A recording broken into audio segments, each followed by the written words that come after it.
I mean, I love the scripture where Jesus says the persistent widow didn't give up, So Pastor Mark says all the time, some people stop they're one prayer short of a miracle.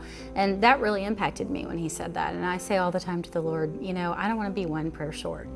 And so I think also when you get a scripture that God gives you that you want to pray through, I don't just pray it one time, I try to pray it continuously. And that, especially like having a special needs child, has been one thing that's helped me to pray through an issue, is to get a scripture, a promise from God, and then be praying that promise continually. It reminds me of a story related to my son. When my little guy was about 2 years old, he just suddenly stopped talking. So I went to my pastor and I said, I'm freaking out, my son's not talking, I don't know what to do, blah, blah, blah. So we talked about it for a long time, and then all of a sudden he said, well, let's go to the Lord in prayer. So we prayed and he prayed, and then he took out an orange sticky and he wrote a scripture on it. And he said, do you know what that is? And I said, no, what is it? And he said, I don't have any idea. And so I thought, this is so odd. I've never experienced anything like this. So he looked it up in the scripture, and the scripture said, my words that I put in your mouth will be in your children's mouth and their children's mouths for generations to come. And so my pastor closed the Bible and he said, well, I guess that settles it. Your child will talk. And so I was like, wow, that's super cool, and he did talk. But the thing that was so astonishing about it was that not just praying through getting the result that I wanted, which was the talking.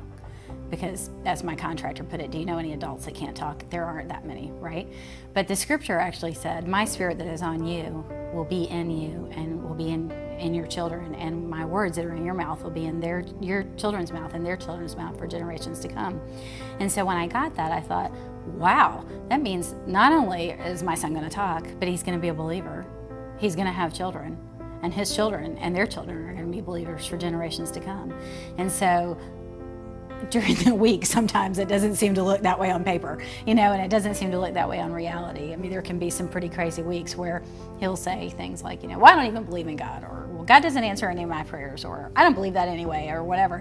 And I'm tempted to respond like he's responding, but the Lord takes me back to that promise. It was so supernatural. And so sometimes I think when we give up on an issue too fast, it's because we haven't looked for or listened to the promises of God.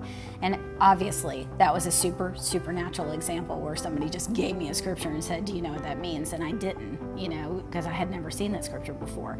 But I think that there are promises in the scripture that God gives us and that we can hold on to. And I think that if you take what God says in his word and you hold on to it and you pray through it, that you will see things that you didn't even dream of or expect.